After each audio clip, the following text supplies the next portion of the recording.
I can't believe this actually got a second season. Tomb Raider: Legend of Lara Croft. The first season was incredibly painful to watch, absolutely nonsensical story with regurgitating what happened in the video games, where we cannot use Trinity right now, so we have to have a different evil organization that wants to control the world under the different name, and they are basically Trinity 2.0, and they also got defeated in the season 1, so second season, huh? I guess I should not be really surprised when shit like Velma got 2 seasons and a 40-minute special, and that stuff only happens because it's not financially viable to create like 1 season of the animation, so they already like greenlit 2 or sometimes even 3 seasons up front, so this stuff was actually deemed to happen. And yes, nobody really bothered watching Tomb Raider's the first season, so after the cliffhanger at the end of the season 1, where I also said this in my review, they really think they will get a second season. That's why they ended it on the cliffhanger, and it didn't really age well. So we start second season with Lara finding Sam being held in some kind of a cave in the middle of nowhere, so Lara gets spotted and they end up fighting, and she's getting help from some strange chick who actually does something that Lara refuses to do through the majority of the show. She actually kills people, and smart Lara that survived 3 games and previous season of the show decides to do one thing that she can do. She says thank you and turns her back towards the strange murderous chick that she just met. No, I'm not joking. That's what all survivors do. That's why this timeline is called Survivor's Timeline.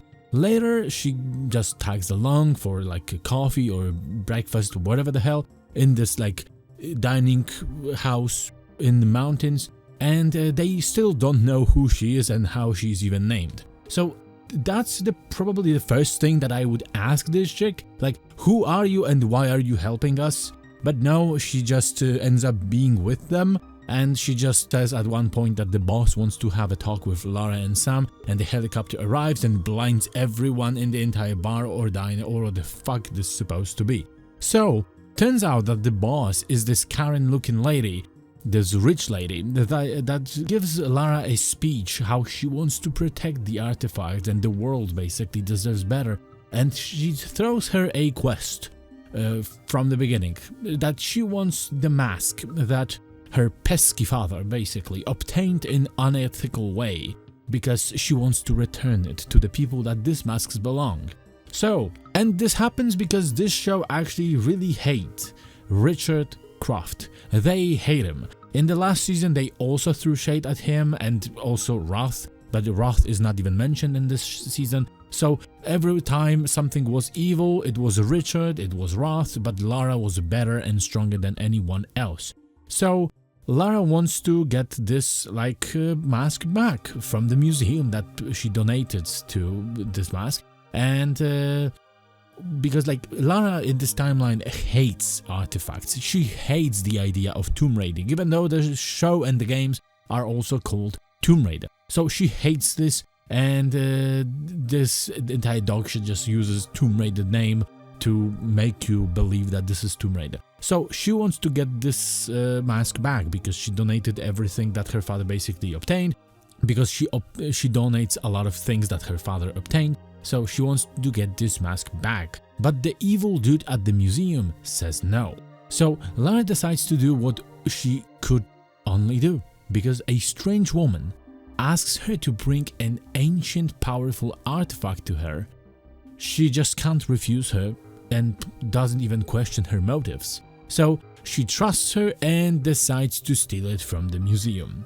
So Lara goes, steals the mask, she hands it to the lady, and she takes it into the Columbia and pretends that she gives the mask to the righteous owner, and Lara is watching her from the distance because she doesn't really necessarily believe that she's good, but she still gave her the artifact. So somehow this lady causes an explosion, stabs the guy who basically mask belongs to, sucks out his power and destroys the entire village, killing everyone, even children.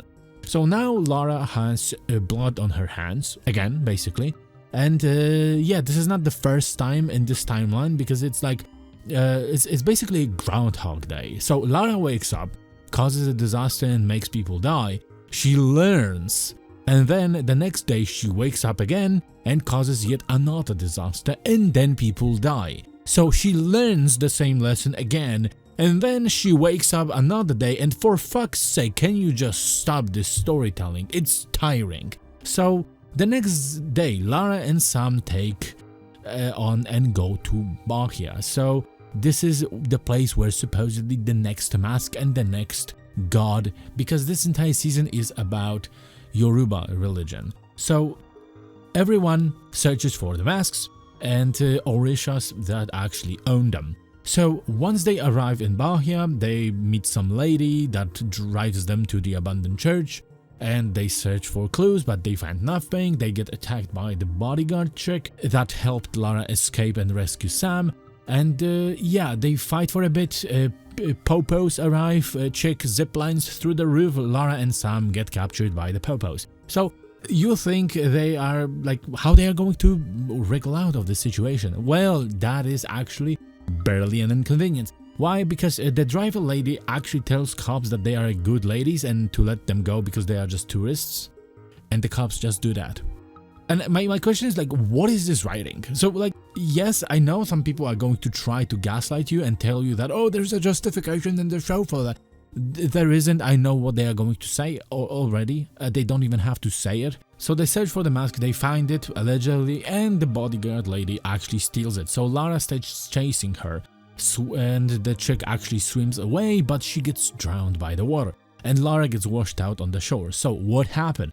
Well, the driver lady is actually the god, and she has her mask, but this one was a fake. So the first question is, why did you even bother stopping the bodyguard chick and exposing herself that you are on this island just to stop the chick that would have stolen a $5 worth fake mask? That is my genuine question. Why did you bother stopping her? Second, the past thing that I was talking about, no, nobody knows on this island that she is actually the god, and they only have this fake mask. They believe it's real, but it's not, and nobody knows that she is an actual god. So the cops would not let Lara and Sam go because the goddess actually asks them to do so. No, that doesn't work like this, but I already know that some people will try this justification. So she offers them a water from the ocean, and the water from the ocean is going to give them like visions. So Sam gets basically nothing, a chicken, but Lara sees like falling stars and the sign on this like remains of the stars. So they get to New Orleans and they walk around. They get to some voodoo place run by the guy who sells lies and bullshit and just wants to like sell people these potions that he sells. Basically a typical scammer. So they don't really learn anything at that place, and outside of this place they get followed by some strange drunk called Eshu. So Lara confronts him and sees a tattoo on his chest. So this is the same sign that she saw in a vision, and she right now trusts him everything that he says. So they try to find the masks. He says that there's a treasure on the sunken ship. They go for the ship. They find two masks. The bodyguard lady is already there. So they fight. And this is basically like the same atrocious piece of shit writing as we had in the first season. In the season 1, we had stones scattered across the world, and somehow they were always chasing the same stone. They were always going after the same stone. Here we have multiple masks in various places in the world, but somehow they always go after the same mask and meet and fight over the same mask. But it's even worse in this season. You know why? Because there were only few stones. But masks, there is more masks than there were stones, so it's even more visible and less believable that they would be constantly chasing the same mask at the same time and always meet at this place in the same time. This is just unbelievable. This is the shittiest writing you can possibly attempt at. So there is an underwater scene where they actually hit each other under the water, and that's not how this works. What the actual fuck? And the first season also like completely fucked up the underwater physics, but like this makes no sense, and it's even worse than it was in the first season. So Lara somehow gets a rope around her ankle when attempting at shooting the shark with the harpoon, and saves her enemy. The same enemy that tried to kill and shoot her and her friend multiple times, and was stealing the masks from them and giving the masks to the homicidal maniac without actual goal. She just wants to kill people, I guess. What the actual fuck is happening? Who the fuck wrote it? So she gets pulled by the shark, and the bodyguard chick just escapes with one of the masks. Somehow Lara gets up to the boat, and they manage to cut off the rope, and the shark swims away. So at first, when Sam took out the knife, I actually legitimately thought that she's going to attempt at cutting off Lara's leg. I'm not joking, because the show is this idiotic that I would actually not be surprised if that was the case. So somehow Eshu ends up on the boat, and he wasn't with them when they started. So she gives some info, and well, I mean, somehow, like, he teleported or something, I guess. So show doesn't really explain how this works, and shows them something about his powers, and they move to his sister. So sister is actually playing a lumberjack right now, and is not really happy to see Eshu or Lara. So they confess that Oko, the first guy that the rich bitch killed, he's dead. So the sister is a little bit angry, and then she just tells them that she does not use her mask and she doesn't want to use the mask. So her sister is actually away. She kinda isolated herself after the events that we never really hear about, and yeah, she doesn't also use her mask. So sister mentions that in the folk tales they say that her sister is up north. So finally, after some bit of convincing, she tells them that she's in some Viking fort in the middle of nowhere on some iceberg shit. So after some convincing, she also goes with them, and yeah, they try to save the sister, but the rich lady and the bodyguard chick are right behind them. So how did they know? How did they know where the sister actually is? Well, so yes, there are like aforementioned folk tales that tell the story that she's somewhere up north, but it's not specified. So they kinda, I guess, followed Lara and the gods and Sam to the place where the sister resides, and yeah, I assume that just because of Lara, they found the goddess. So there is a fight, and all the fighting ones are actually women, because there is like few faceless soldiers with the rich bitch that we don't really know who they are, and Eshu is the burden throughout the entire fight. He is the coward. Everyone else, even without powers and without guns like Sam, everyone is fighting. So blue-haired sister, the one that isolated herself, dies and gets her powers sucked out of her by the rich bitch. So later at the funeral, nobody even like mentions that, oh, maybe this was us that led the villain to the sister who died. No thinking about the events, no taking accountability, no nothing. Just move to the next episode. The most fucking pointless episode in the entire show. So you see, there is a question posed on Lara. Why don't we just ask the villain why she's doing what she's doing? Maybe she will tell us why she's trying to kill the gods and steal their power. Because we are 4 episodes in, and the villain has no motivation whatsoever. So I was like, okay, I like this. This is a cool, decent idea. Like, not every single hero just goes to the villain, maybe in public, and asks, why are you doing it? So, okay, I'll give you that. Cool. So they go to the mask party, like carnival or something. They infiltrate the building. They have spies everywhere. Basically, like, the French lady is one with the security. Jonah is in the kitchen. Sam and Lara are on the floor, and I mean, okay, fine, everything works. So French chick actually takes the food from the kitchen and leaves it on for the bodyguards to eat it. She leaves, and well, and yes, the entire plan basically relies on the fact that the guards are going to be so busy with eating the food that they are not going to be looking at what the French lady is doing, and later they are not going to be looking at the cameras so they can sneak into the higher places in this building. Sam tries to steal the retina scan from like one of the guests that they need, but he's gay, so Eshu steps in and chumps the guy and scans his retina. Lara gets a handprint from the puking lady because Jonah made her puke, and then our brainiac Zip on top, well, decides to drive the small robot camera throughout the entire damn place and gets noticed. So some diversion is in place, some mumbo jumbo, like they actually kinda create a scene, and Lara manages to get the droid from the security guard. Okay, cool. They get up to the office of the main villain and they find the secret room. So they find out how the rich lady knows about the masks and the gods and the powers. Turns out Eshu's brother, that we haven't seen in the show, told her, and then when he found out what she's trying to do, he killed himself to destroy his mask. Because it's the only way to destroy the mask.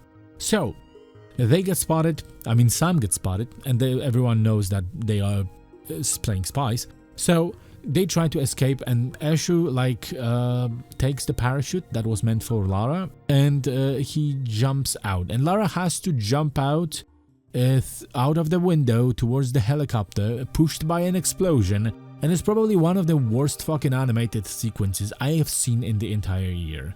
So if Eshu can teleport, why the fuck would you take the chute?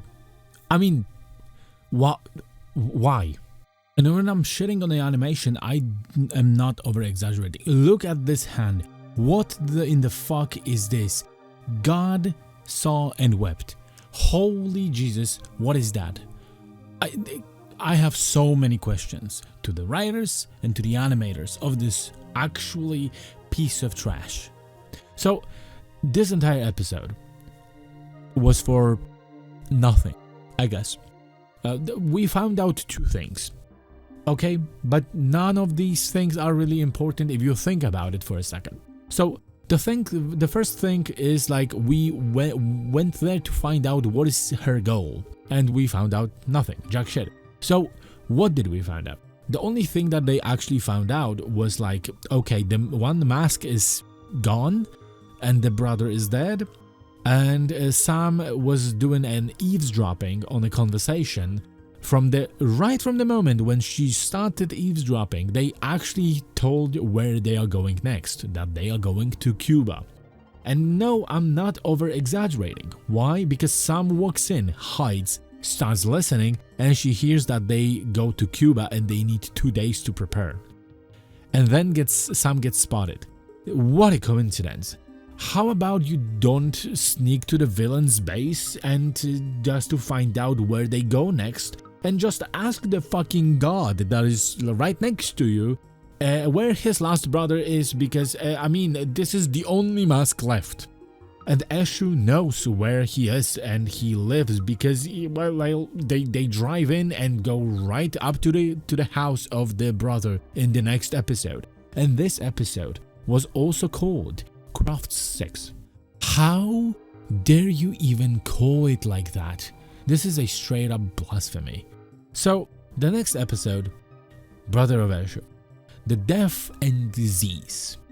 So, he has a wife and a son and he doesn't want to use the mask. Oh, come on, nobody wants to use the mask, except for one lady that is the mother apparently.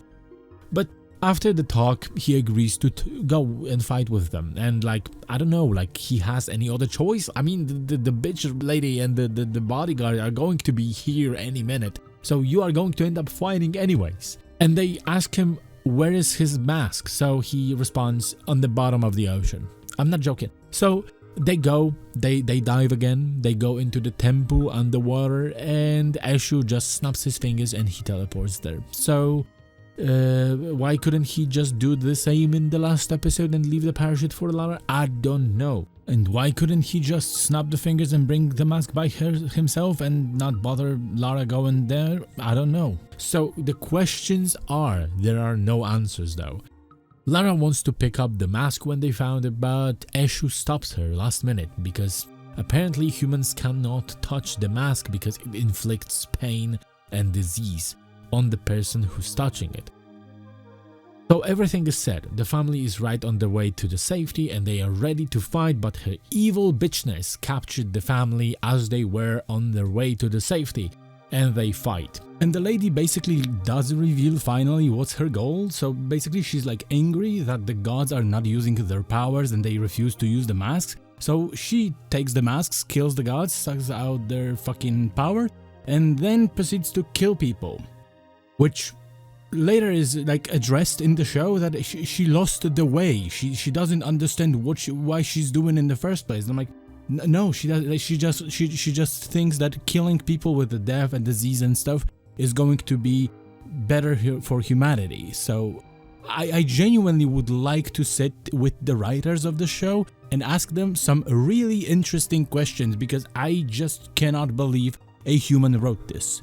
If you tell me that AI wrote this, I'll believe you, no doubt. I won't even ask questions. Just tell me that this is written by an AI, because I cannot believe that actual thinking human, is capable of writing this piece of shit.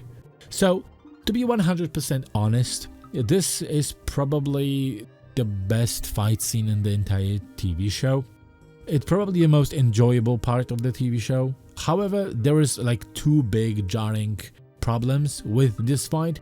Of course, Eshu is the coward, sure. Lara is preoccupied fighting the bodyguard. And Sam just stands and watches. I mean, she just watches with the family. So, when the god, the brother is called Babalu, is about to lose, he ends up sacrificing himself and stabs himself, trying to end game end, basically.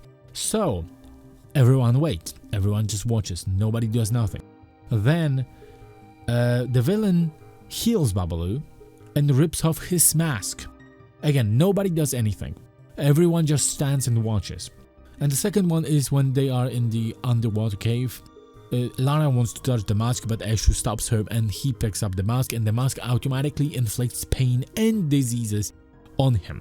So, he is a god, and he's automatically affected by the mask. So the villain here heals herself with the healing mask, because she has one, and because Babalu attacks her with the diseases, she has to wear the mask and heal herself. But then, she rips the mask off him, puts it on her own face, and she's not affected by anything until she actually sucks out his power out of him. Only then, when she sucked out the power out of Babalu, she gets actually inflicted with the pain and disease. Before that, nothing happened. Did the writers forget that she should be in pain when holding the mask without any mask on her even? Like, they themselves established like 2 scenes ago that the mask is going to affect anyone, and when she's not wearing a single mask because the masks are on her sides, she's actually like just a human. She's mortal. And Eshu is a god and got inflicted with the fucking diseases, and he was even having an effects of the diseases when they came back from underwater. So, how? There was also this amazing scene of the guy being blown up by the mine, and it's basically like Power Rangers. It's Cartoon Network. Nothing happens to him. He has no scratch on him even. He just got blown up and he's fine, completely fine. But nonetheless, Babalu is dead, Eshu is a coward and let him die. Everyone's unhappy.